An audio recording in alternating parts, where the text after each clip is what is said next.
In this video, I will examine the overall importance of the theories in the philosophy of education in relation to modern-day teaching. To do this, I will briefly analyse several philosophers' works and give my conclusions on each of their approaches to teaching for a brief 6 minutes.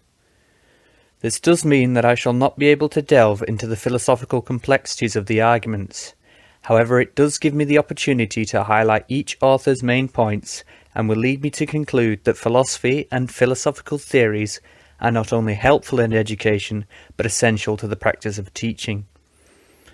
I start my investigation through the observation that philosophical theories of education that are currently looked at are those that, firstly, are old, but also from only the most famous and successful of philosophers. This means, therefore, that many other contributions to philosophical thought on education are neglected, and I wish to prove that this should not be the case. Therefore, a good place to start is with a writer whose thoughts on education are not very recognised, yet is noted as an important philosopher in the canon. This philosopher is Michel De Montaigne. Montaigne was a 16th century philosopher, and aside from Plato is the earliest we will hear from in this essay. Yet his ideas still resonate with modern-day education. Montaigne sees education as coming up with one's own ideas.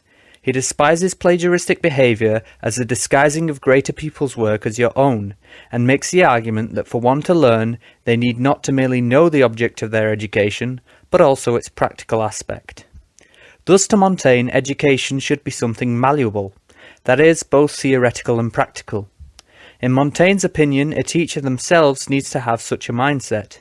He describes that a tutor is best if he is having a well-composed and temperate brain than a full and stuffed head.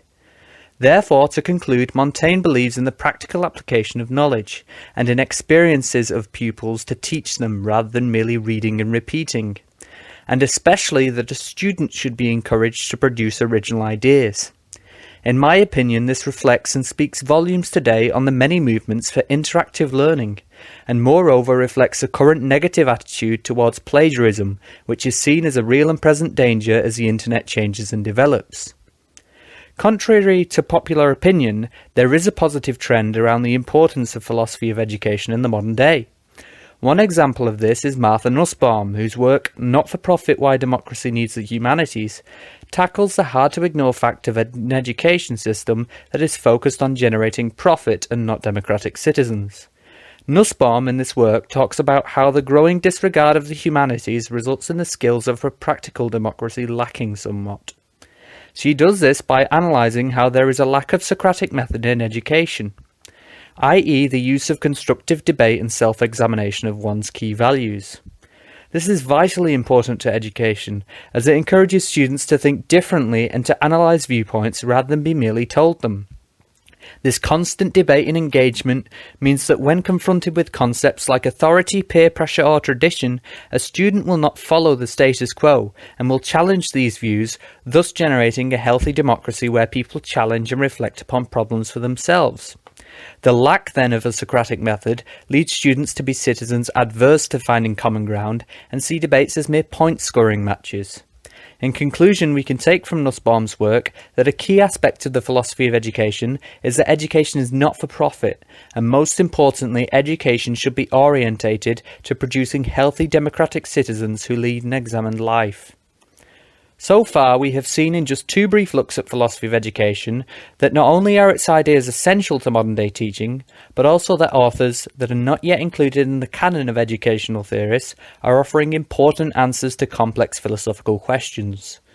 Nussbaum advocated for a philosophical mode of education in which the Socratic method of education is key, whereas Montaigne advocated for a practical mode of education and to gain pride in an active knowledge rather than a passive one. Perhaps to highlight the growing problem Nussbaum talks about, i.e. the lack of philosophical education, a good logical step should be to Emerita Quito's work, The State of Philosophy in the Philippines. In her work, Quito observes the decline of philosophy's implementation in the curriculum, and talks often about the important nature of philosophical teaching. As she states in Chapter 4, the teaching of certain subjects requires the background ideas that philosophy furnishes. Quito is confident that the role of philosophy in education will become yet again more prominent due to its essential links with all other subjects. Comparing this with Nussbaum's earlier observations, we can see that philosophy is not coming back into the fray. Rather, it is declining in the education system alongside all other humanities subjects. If this is the case, then, it seems around the world philosophical methods of education are declining in favour of exactly the type of education these three philosophers believe is detrimental to the education system. Quito also sheds light on how the philosophical teaching is seen as essential in the Philippines by showing us the motives philosophers see for including philosophy in teaching and education. These are either to make it a force to better oneself, or on the other hand, to utilise philosophical thought and argumentation to help humans alleviate the condition. Quito, alarmingly like Nussbaum, talks of the dangers of the lack of proper philosophical modes of teaching by seeing the introduction of political doctrines as a direct cause to the Maoist uprising in the Philippines in the 60s and 70s. So why does Quito think then that the decline in philosophy of teaching is taking place? Well, later on in her book, she gives several reasons orientated around political, economic and time constraints that teachers have. According to Quito, the education of teachers, like Montaigne earlier alluded to, is just as important as the education of the student. So then, what is to be our conclusion in this video essay? Well, I believe I have illustrated that philosophical theories are vitally important to implement into modern-day methods of teaching. Drawing on our evidence from Nussbaum and Quito, not only is it essential to teach philosophically, but it is vital for ensuring the continuation of a healthy and progressive democracy. I hope my video essay was informative. Thank you for watching.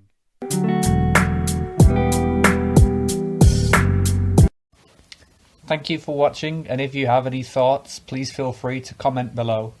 Make sure to like and subscribe for more philosophical and political content, and I hope to see you soon. Thank you.